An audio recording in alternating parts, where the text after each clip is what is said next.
Добар ден, време е за пладневните вести на Канал Плюс. Еве дел од содржините во овие вести.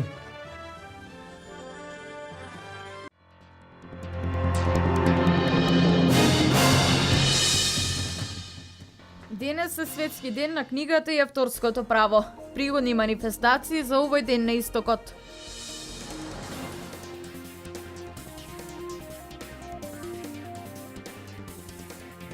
По повод 100 годишнината од смртта на револуционерот Јане Сандански во село Смојмирово Бировско, поставен е 11-метарски јарбол со македонското знаме.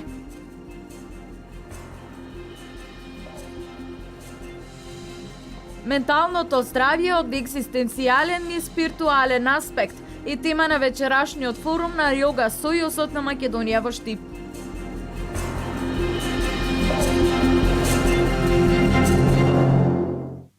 Денес е светски ден на книгата и на авторското право. Во Штип денот се одбележува со пригодна манифестација на градскиот плоштад и подарување книги на граѓаните. Утринава во организација на библиотеката Гоце Делчев имаше литературно читање во дневниот центар на деца со посебни потреби. Попладне во 17 часот во Дом на млади Штип, Унијата на жени на ВМРО ДПМН организира собирна акција на книги. Во Кочани, во библиотеката Искра, за половина час ќе бидат прогласени и наградени најдобрите читатели за минатата година.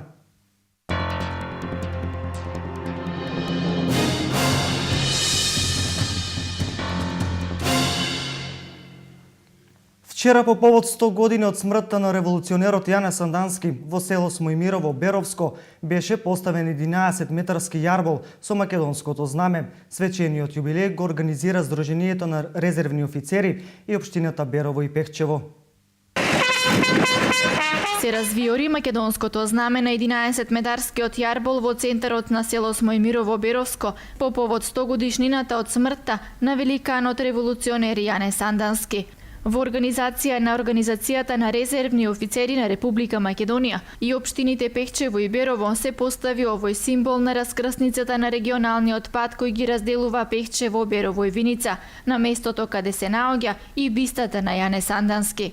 Ова знаме всушност значи само многу мал дел за значењето на Јане Сандански, меѓутоа значи затоа што тука е поставено државното македонско знаме, знамето кое што вечно ќе се вее на овој простор и кое што ќе го символизира и ќе го покажува местото каде што се наоѓа споменикот на Јане Сандански за секој оној кој што ќе помине низ овие простори. Цвеќиња по повод јубилејот за Јане Сандански пред неговата биста положија представници од општините Пехчево и Берово, Армијата на Република Македонија, Организацијата на резервни офицери, општински институции, политички партии и здруженија на граѓани.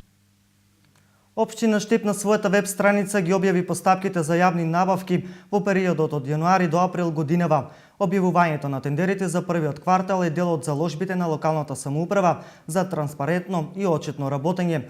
Во изминатиот период општината објавуваше 6-месечни извештаи, но заради зголемениот обем на проекти и на постапки за јавни набавки, локалната самоуправа одлучи за да ги објави јавните набавки во почести интервали.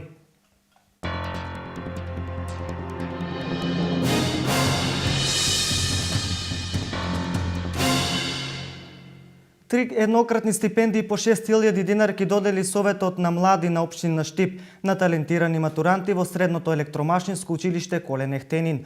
Од идната година со стипендии ки бидат опфатени и останатите средношколци. Советот на млади на општина Штип како дел од својата програма има за цел да ги мотивира талентираните средношколци и да го награди нивниот труд.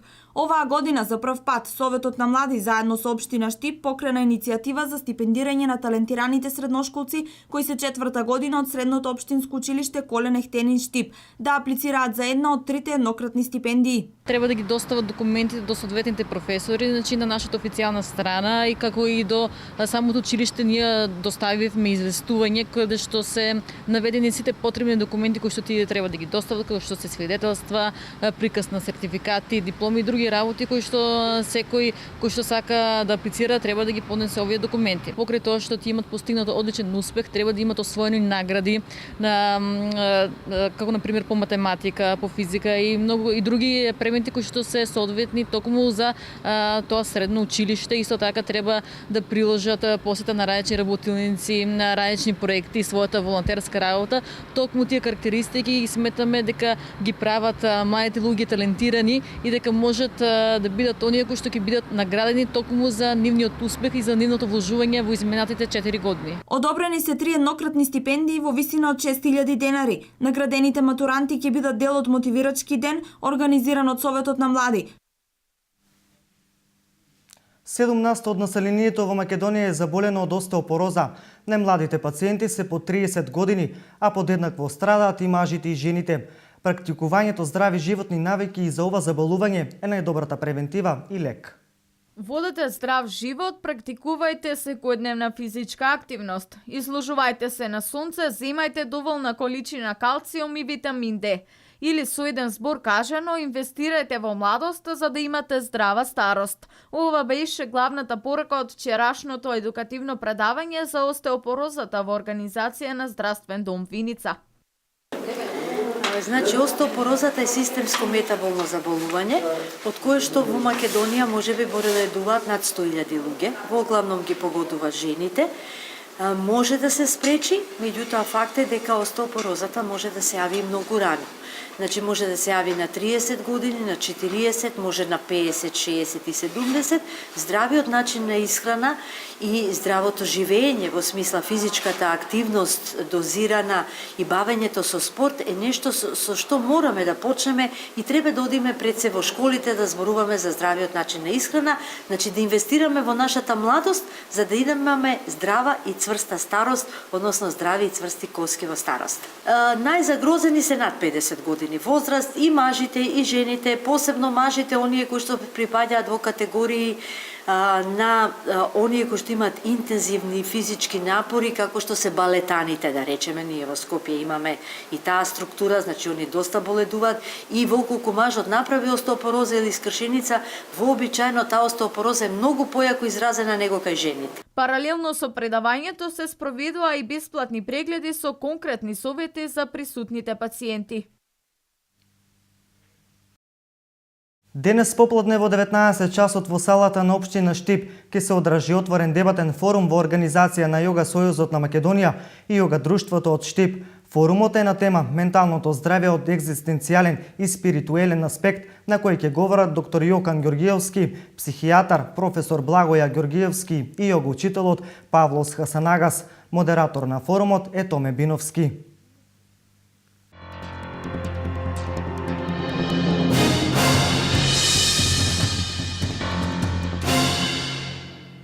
Пред информациите од спортов ви пренесуваме дел од актуелните светски случувања.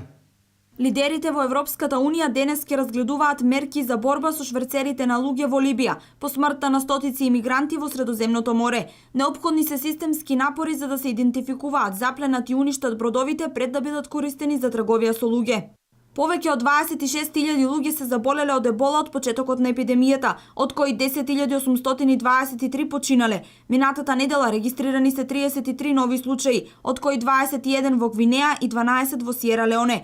За да се ограничи ширењето на епидемијата, потребен е посериозен ангажман од страна на меѓународната заедница. САД ја обвини Русија дека распоредува дополнителни сили на противвоздушната одбрана на територијата на Источна Украина и дека учествува во обуката на рускојазичните бунтовници во таа област, со што го крши договорот за прекид на огнот договорен во Минск.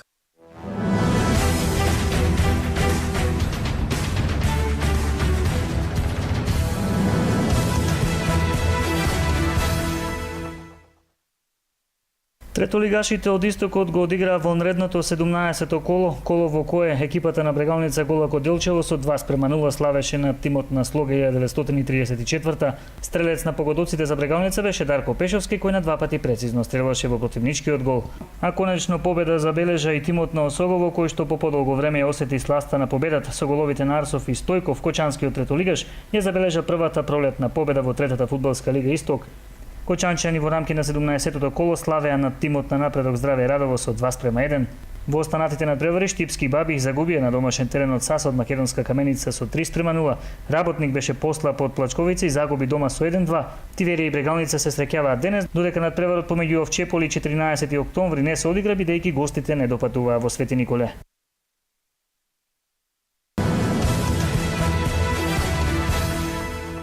Вчера беа одиграни 4 средби од 26-тото коло од првата македонска фудбалска лига. Штипска Брегалница гостуваше во Тетекс, каде што надпреварот заврши без погодоци. И двете екипи се наоѓаат во долниот дел од табелата, а со одигрувањето на вчерашниот дуел, позициите ќе им останат непроменети. Веќе во сабота Брегалница ќе биде домакин во дуелот против Силекс. Последниот надпревар од ова коло, дербито помеѓу Шкендија и Вардар, ќе се одигра во петок на стадионот на Башкими во Куманово со почеток од 14 часот. Резултати од вчерашното одиграно 26-то коло: Работнички Металург Скопје 2:2, Ренова Турново 1:1, Силекс Пелистер 1:0 и Тетекс Брегалница 0:0. Екипите на Реал Мадрид и на Јувентус се пласираа во полуфиналето на фудбалската лига на шампиони на вчерашните реванш четвртфинални дуели.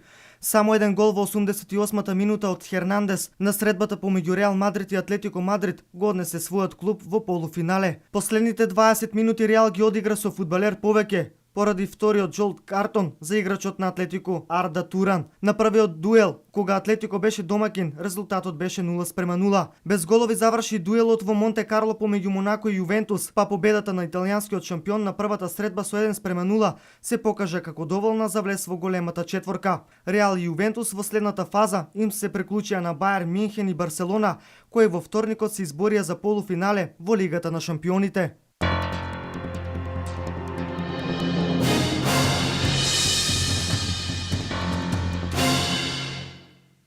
Ова е се во пладневните вести на Канал Плюс. Повеќе содржини за актуелните случувања на истокот подготвуваме за дневникот во 16:30. До тогаш пријатен ден.